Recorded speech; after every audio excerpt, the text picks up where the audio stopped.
Okay, we're gonna do a quick intro thing. You ready?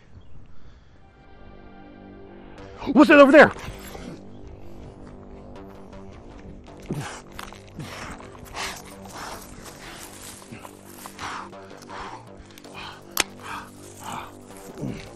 Strong winds blowing from the northwest to the southeast. Hold steady. On my mark.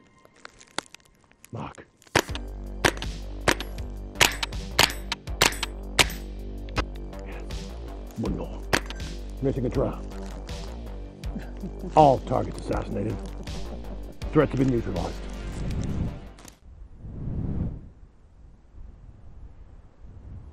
So guys, this is Jake with TN Tac Pack coming at you with another special review. Today, we are going to be reviewing the Wolverine CSR Red Dot.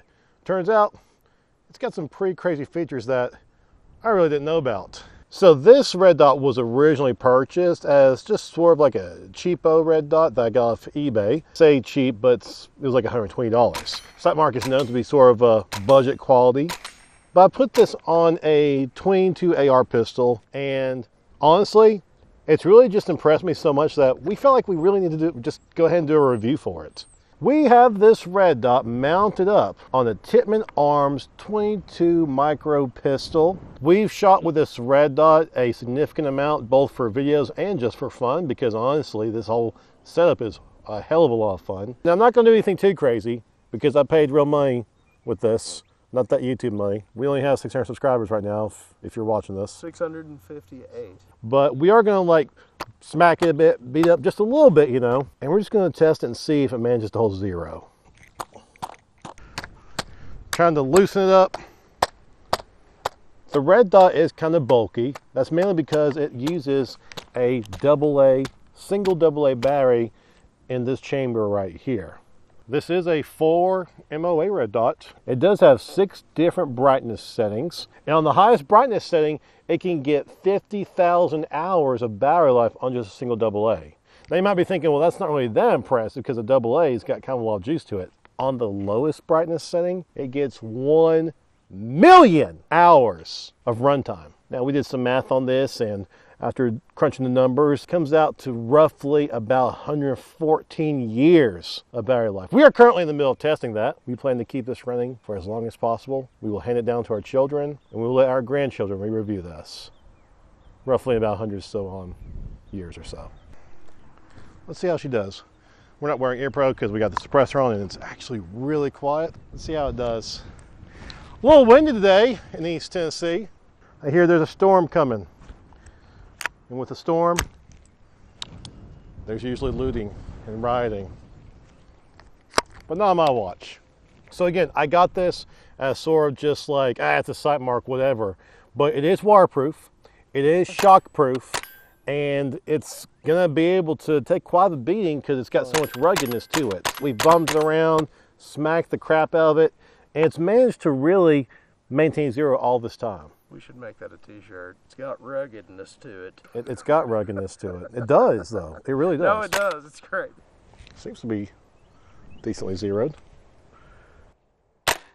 Ooh. I can't do that again if I tried. One cool thing about this is it did come with this mount, and that particular mount lines up really well to co-witness with your flip-up irons. Now, these are the Tippmann brand flip-up iron sights. However, they're almost identical to your Magpul MOE that you can usually find everywhere. In addition to that, you've got your brightness settings up here. So up for brighter, down for lower. It does give you satisfying clicking sounds. I'll let you get some of that clicking action. Let me put it close to the mic. Click. Shh. Hang on. 3, 4, 5. Oh, I'm not even clicking it right. Sometimes I'm pressing the button. I'm thinking it's going up and down, but it's like I'm not quite pressing hard enough to make it respond like, oh yeah, you turned it up one more. So I'm finding myself having to hit the brightness button a little bit more than just one time.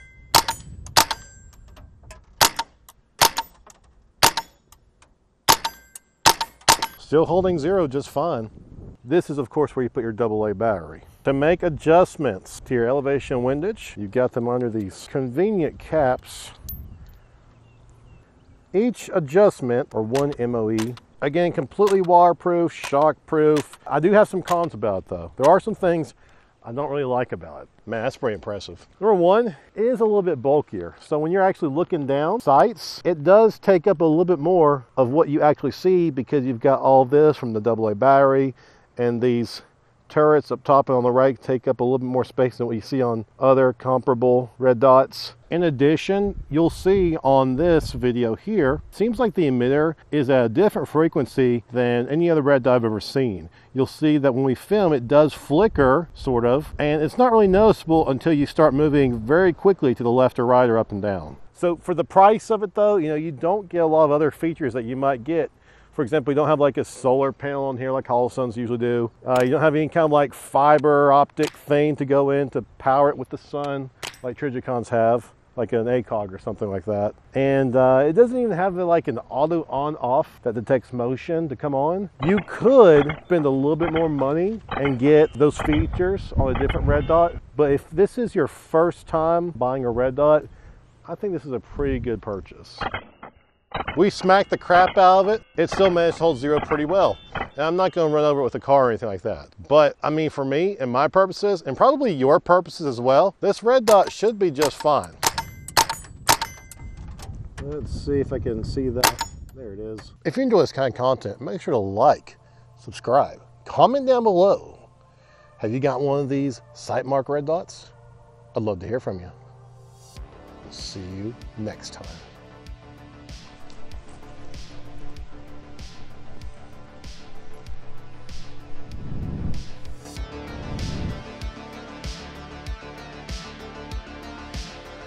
I'm trying to think here. What does it taste like?